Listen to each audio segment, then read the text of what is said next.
Mayday, Mayday, Mayday. Mayday is an international distress signal given out by pilots in a grave emergency. And when we talk about the Indian Air Force, the falling squadron strength does appear to be a grave emergency given the hostile environment Indian Air Force is operating in. Of course, there is no denying the fact that Indian Air Force stole the show during Operation Sindoor. It was an absolute game changer that saw Indian Armed Forces first decimate 9 terror camps and headquarters of Lashkar-e-Taiba at Muridke and at Bahawalpur. But when Pakistan upped the ante and tried to target strategic locations in India, the Indian Air Force then hit back and hard, decimating 13 Pakistan air bases and radar stations from Skardu in Pakistan-occupied Jammu and Kashmir to Bulari in Sindh, through Noor Khan, Rahim Yar Khan, Rafiqi, Jacobabad, Sargodha, 11 airfields and bases in all. But it's also a fact that with the last 2 squadrons of the iconic MiG-21 fighter jets getting number plated and the Jaguars and the MiG-29s and the Mirages aging despite the upgrades, the Indian Air Force is in a situation, in a tough situation, down to about 29 to 30 squadrons and then, God forbid, even lower before the picture improves. Now, let's take a look at the bigger picture. To shore up numbers, India bought 36 Rafale 4.5 generation fighter jets and then an additional 26 Rafale Marines from France. And both the Rafale Marines and Rafales, they can operate in tandem. So that does increase the squadron strength a little bit. But do keep in mind, India has also ordered 83 Tejas Mark 1A and an additional 97 Tejas light combat aircraft, the upgrades. But there is a serious issue with the GE404 engines. Now, there is a supply chain problem. Those niggles remain. They've impacted delays and that's impacted the Indian Air Force adversely. Then there is the 114 medium multi-role combat aircraft, and we're also talking now about the 5th generation fighter jets. These are promises that have been made, but deliveries, when will they take place? Until that happens, will there be a major gap from the sanctioned strength of about 37.5 squadrons to the desired strength of 42 squadrons and the actual situation on ground down to 29 or 30 squadrons? Compare this with India's adversaries and their tandem operations. Like during Operation Sindoor, you had China and Pakistan operating together, and Turkey also came to Pakistan's assistance. China not only provided real-time satellite-based intelligence, increasing the battlefield transparency for Pakistan, but is also reported to have promised faster delivery of advanced weapon platforms and systems, including long-range air-to-air missiles. Already, more than 81% of Pakistani weapons and systems are of Chinese origin. That number could well go up, and especially when it comes to Pakistan Air Force and Pakistan Navy. Joining me on this Battle Cry special broadcast are Air Marshal V.K. Bhatia, former Air Officer Commanding-in-Chief, Western Air Command, and former Inspector General of Flight Safety and Inspections. Also with me is Air Marshal Sanjeev Kapoor, former Director General Inspections and Flight Safety. We will talk to them about the current situation. Is it likely to become worse before it gets better? But first, I want to cut across to India Today's Sandeep Unnithan for a better appreciation of the ground realities for an Air Force that has performed exceptionally well pre-independence as part of Royal Indian Air Force in the Second World War, since independence, whenever they were employed. Sadly, they weren't during the 1962 India-China War. Many argue the history would have been different had IAF been used then, but whether it's Operation Vijay in Kargil, Snow Leopard, where Air Force transport aircraft and helicopters were used extensively, and fighter jets to send across a message to the adversary on the northern borders, or during Operation Sindoor, wherever IAF was employed, they've performed exceptionally well. But Sandeep, give our viewers a sense of where we are a sense of where Pakistan, a much smaller air force that has 25 squadrons, including their F-16s, their J-10Cs, and they're begging China for the 5th generation fighter jets. And China, that has 66 squadrons, more than 1,200 fighter jets, including 2 5th generation fighters, the Chengdu J-20s and the Shenyang J-35s. Sandeep, where are we? The Indian Air Force is set to retire its last 2 MiG-21 fighter squadrons from the Air Force. Now that's where the problem begins. The Indian Air Force's squadron strength would now drop to just 29 fighter squadrons. That's the lowest number of squadrons that it has had since 1963. That is, since the year that the MiG-21 first came into the Air Force, more than 60 years ago. The Air Force has a sanctioned strength of 42 fighter squadrons. It is already 13 squadrons below this sanctioned number. How did the Air Force get to this alarmingly low number of fighter squadrons? Let's look at the current aircraft in the IAF's inventory to understand this problem. The Air Force has 12 Sukhoi 30 MKI squadrons. In fact, this is the most numerous aircraft in the Air Force's inventory. It flies over 260 of these Su-30 MKIs. It has 2 Rafale fighter jet squadrons and 3 Mirage fighter jet squadrons, which it acquired from France over the last couple of decades. That's 5 squadrons there. It has 3 squadrons of MiG-29 interceptor aircraft, which it bought from the former Soviet Union, and of course 6 Jaguar strike aircraft, which it acquired from the UK, license built it over the last couple of decades. The Jaguar is in fact the second most numerous aircraft in the Air Force's inventory after the Su-30 MKI. But the problem really is in the induction of the LCA Tejas Mark 1A. Now the LCA Tejas is an aircraft that was meant to replace the MiG-21 on a 1:1 basis. That is, for every MiG-21 that would be retired from service, one LCA Tejas would take its place. Now, the Air Force has bet big on the LCA Tejas. It has ordered 83 LCA Tejas Mark 1As from HAL and has promised another order of 97 Mark 1As.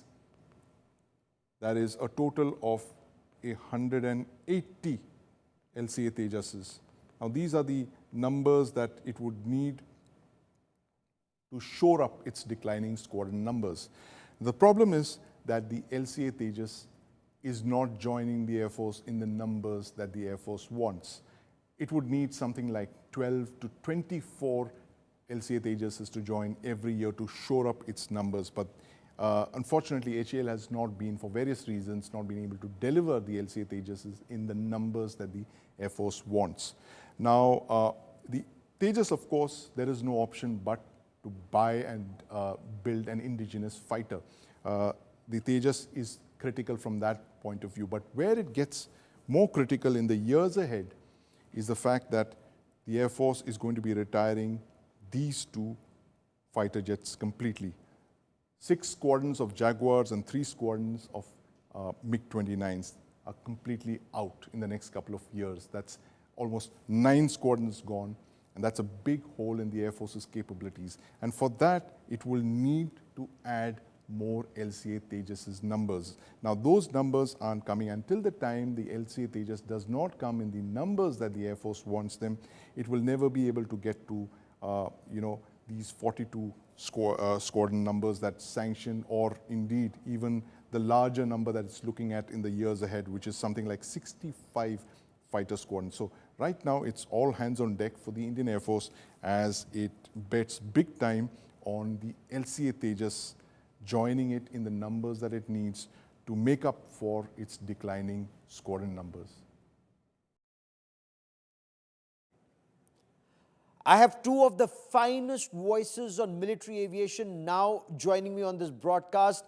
Air Marshal Vinod Bhatia, Veer Chakra and Bar, won a gallantry medal both in the 1965 and 1971 India-Pakistan War. And Air Marshal Kapoor, welcome on the show, sir. Air Marshal Bhatia, How alarming is the situation in your appreciation, given the falling squadron strength and the tensions with Pakistan and China? You see, when we look at the situation which is now obtaining uh, in our area, first of all, we must look at the nexus between China and Pakistan. And the fact that China is moving forward, rather galloping towards acquiring more and more of this air power strength, including the fifth generation and sixth generation fighters. And not only that they're using these aircraft themselves, but they are also passing them on to Pakistan. Now we compare ourselves with them and we see that we are still stuck at fourth generation fighters. We do have programs for fifth generation fighters, but they are still not materializing. We have the amca program, which is the indigenous program. We have also been thinking in terms of importing some fifth generation aircraft, but nothing has materialized so far. So, what is Indeed, the and is that a cause for concern, Marshal Kapoor? Look at what Pakistan has, about 25 squadrons, but China with 66 squadrons, and the two countries operating in tandem, we are likely to go down to 29 squadrons. And in your appreciation, will the situation become worse, Marshal Kapoor, before it gets better? Absolutely. It will get further worsen till we start to get our LCS going. The whole plan was to get LCAs Mark 1s till the MiG 21s phase out, which is happening in September this year. By this time, the plan was to have the complete LCAs inducted and operationalized. And by the time comes to phase out MiG 29s, Mirage 2000s, and other aeroplanes, our Mark 2s were to be in place. So that was the broad plan.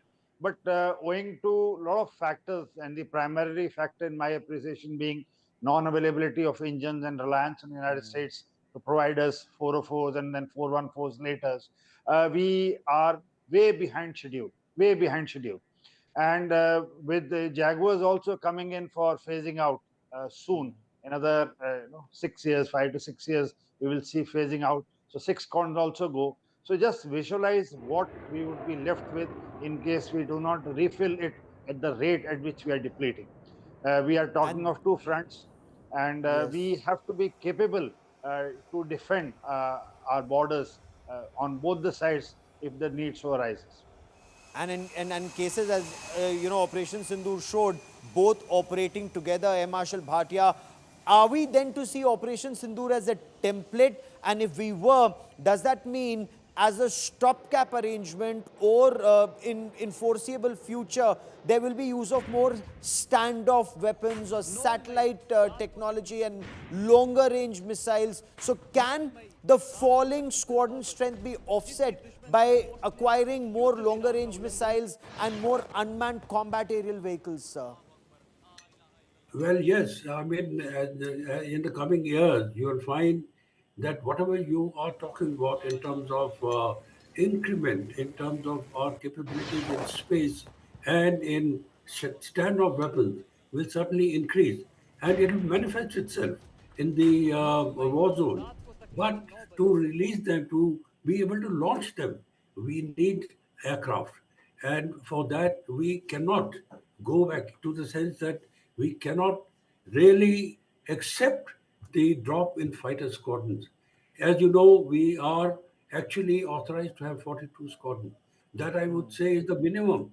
And that 42 squadron was actually brought out many, many years ago. Today, the requirement has actually gone up. And I personally feel that we should be actually thinking in terms of 50 squadrons. We should also include some unmanned squadrons in the future. But the fact is that we have to move forward to improve our capability, our inventory, both in terms of launch platforms as well as standoff weapons. Okay, Marshal Kapoor, the battlefield is fast changing. The manned, unmanned tandem teams, unmanned combat aerial vehicles, longer range missiles, will they help offset the shortages in the immediate future? It's absolutely like Marshal Bhatia said. Uh, the the archers, the herons, the Cat's Warrior, the force multipliers like AWC, AWACS, FRAs, ISR aeroplanes. They'll all complement, but they cannot replace, because the flexibility of a platform to carry out a particular task, the same mission can carry out 2 to 3 tasks. The same aeroplane can be used for 4 or 5 roles. So this flexibility to change in air the role is only with an aeroplane. You cannot, it's a programmable thing. So once you program a UAV, it will only do what you have to do. It can have a particular range. It cannot go beyond that. But the flexibility which a fighter has, to change the dynamics of any campaign, and with more and more BVR weapons coming, standoff weapons coming, it has to have the gap is alarming, which is coming. That is the crux of your program today. And as a nation, we have to find solutions to bridge this gap. So it is not incremental. I think so. We will have to go in for some kind of an arrangement like the C295 model.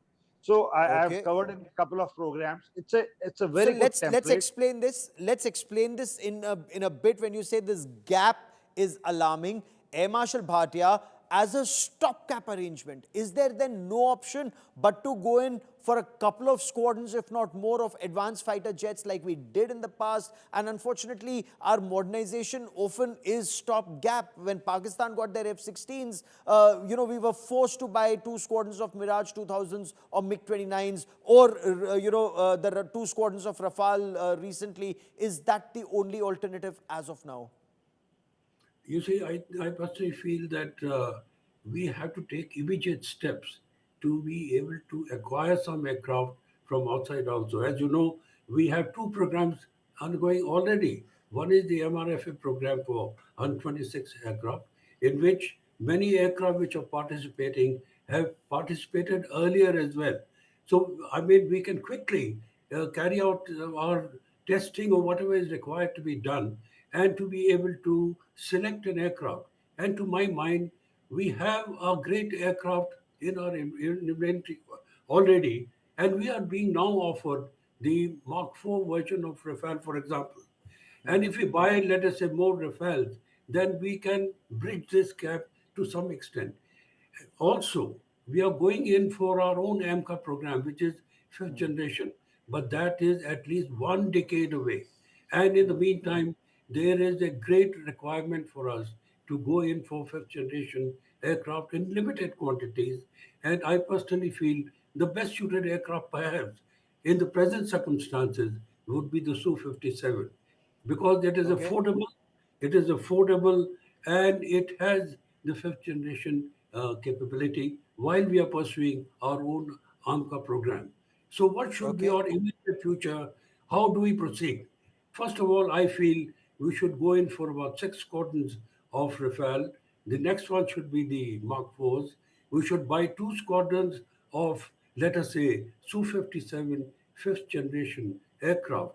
But we should go full throttle on indigenous program, which is AMCA and the LCA Mark 1, 1A, and Mark 2. Mark These II. two must Okay, go. Air Marshal Kapoor, initially the thought process was maybe 2 squadrons of Rafales that had to be bought as a stopgap arrangement, plus 26 Rafale Marines for the Navy. In your appreciation, you think this is the only way forward, perhaps 5 or 6 squadrons of whatever aircraft the Air Force and the government may deem fit, sir? Yes, the strength has to be much more, around 6 to 8 squadrons to begin with.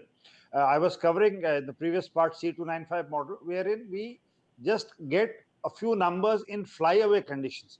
See, even if you place order now, the Rafale, after the Indian Air Force has bought, and a couple of other air forces has gone, the Greek Air Force, the aeroplanes are in heavy demand now. So whether Yes. the OEM would be able to produce. So the best option is to take TOT, and after taking a few flyaway conditions, set up a hub here where it can be assembled initially. The indigenous component, like in C295, which began with 48%, is now going till about 78% by 2030, 2031. This is the way to go ahead. engines and others, it is dependent on them to share whatsoever. But the stopgap is to fill up. Now, at this stage, if we go in for trials for the other variants, a lot of other uh, aircrafts had also bidden for that is like F-18, F-50, F-15s, Gripen. We had MiG-35s, Su-35s. All these aeroplanes are in contention. But like Air Marshal Bhatia said, we have interoperability with Navy. We already are Yes. flying 2 squadrons of this thing. So it is best advisable to go in for the same variant so that Okay. our spread is not too much as we have. And we can build thereon. And LCA and AMCA project has to be pushed. And three things I'll, put it down in. One is indigenous production. One is you'll have to go in for foreign acquisition.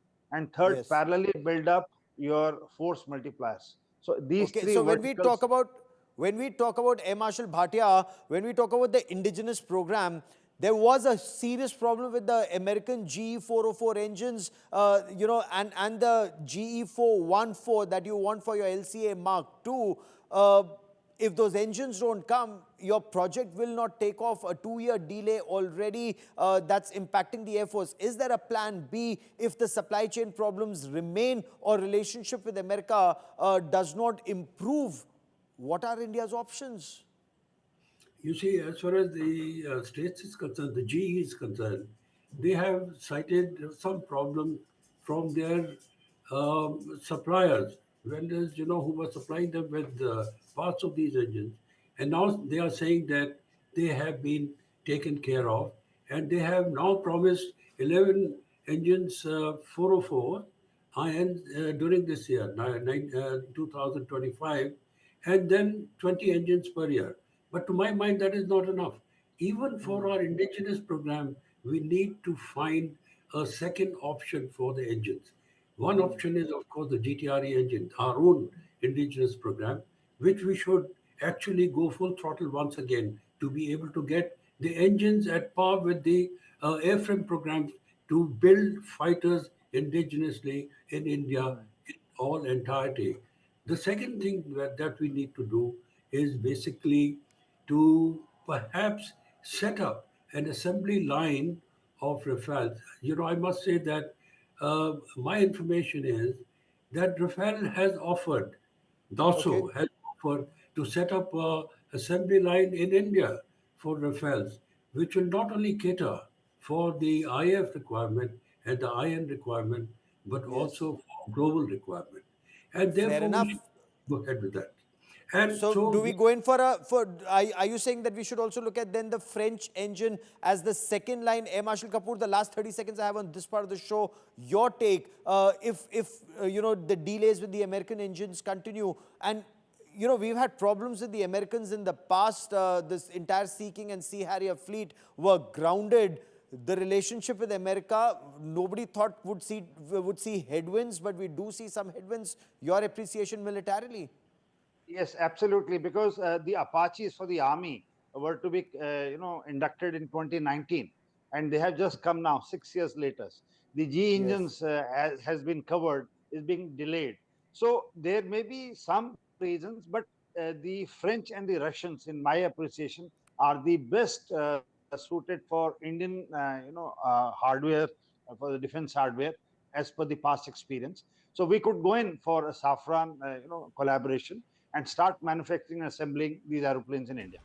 And as we prepare to bid farewell to the MiG-21 fighter jets, let's take a moment and talk about the MiG-21s. They were inducted into the Indian Air Force in 1963, and they've been the backbone of the Indian Air Force for close to 6 decades. In fact, the MiG-21s are the world's most produced supersonic fighter jets. Incidentally, these were the first supersonic fighter jets in the Indian Air Force in 1963.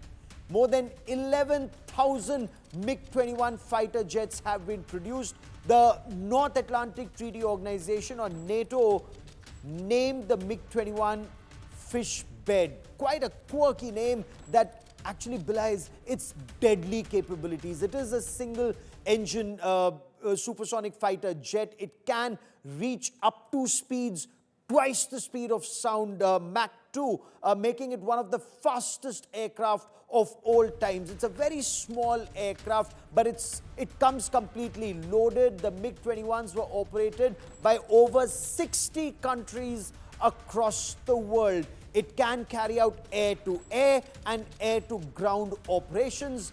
First inducted in the Indian Air Force in 1963, saw action both in the 1965 India-Pakistan War 1971, performed exceptionally well in the India-Pakistan War once again, and the birth of Bangladesh, and then whether it was Siachen Glacier or Kargil War of 1999 or the Balakot bombing. Remember, this aircraft created history when it became the first Soviet-era fighter, a MiG-21, flown by then Wing Commander Abhinandan, to have shot down a US F-16 fighter jet.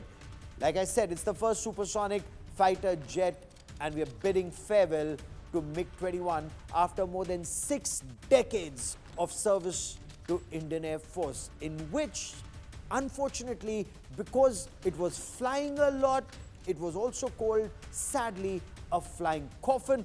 Air Force says that's clearly not true. 21 Air Marshal Bhatia, you've flown the MiG-21s extensively. Your appreciation, this was an aircraft, unfortunately, that was once called, and very wrongly, a flying coffin. But we've had a lot of crashes of the MiG-21s too, but they performed very well in every combat. How would you remember the MiG-21s?